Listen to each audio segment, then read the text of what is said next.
Have you ever wondered what would happen to you or your family or belongings if something tragic would happen and you passed? It's one of the most uncomfortable but necessary questions that you gotta ask yourself for the sake of your family. Joining us this morning to talk about estate planning is attorney Lauren Santos. Good morning, Lauren. How are you doing this morning? Good morning. Wonderful. Thank you for having me. First off, why is estate planning so important, especially during this pandemic?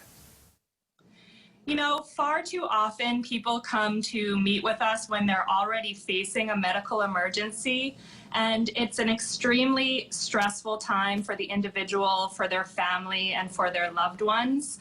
And a time of crisis is really not an ideal time to get your affairs in order, especially if we're dealing with somebody's incapacity or their death. Then it's already too late to set up an estate plan or to amend an existing plan.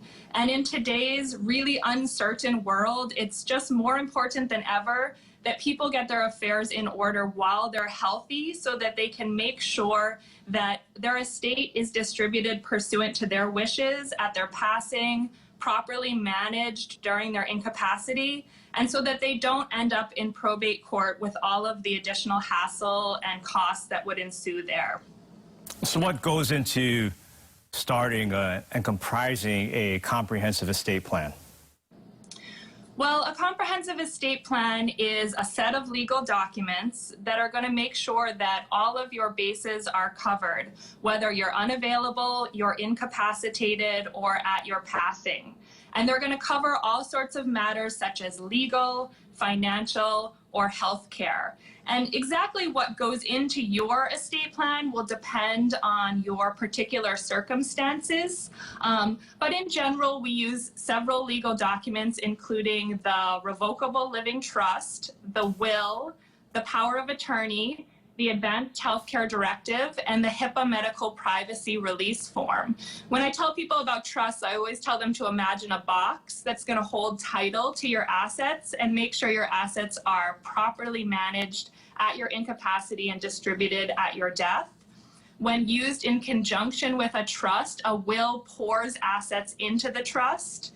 The power of attorney is where you name your agents to make your legal and financial decisions if you're unavailable or incapacitated. The Advanced Healthcare Directive is where you're going to name the people who would make your healthcare decisions and also indicate all of your end-of-life wishes. And your HIPAA release form will tell the doctors and medical professionals who they can release your confidential medical information to. So our viewers that are watching right now, they're wondering, how do you start the process of establishing an estate plan?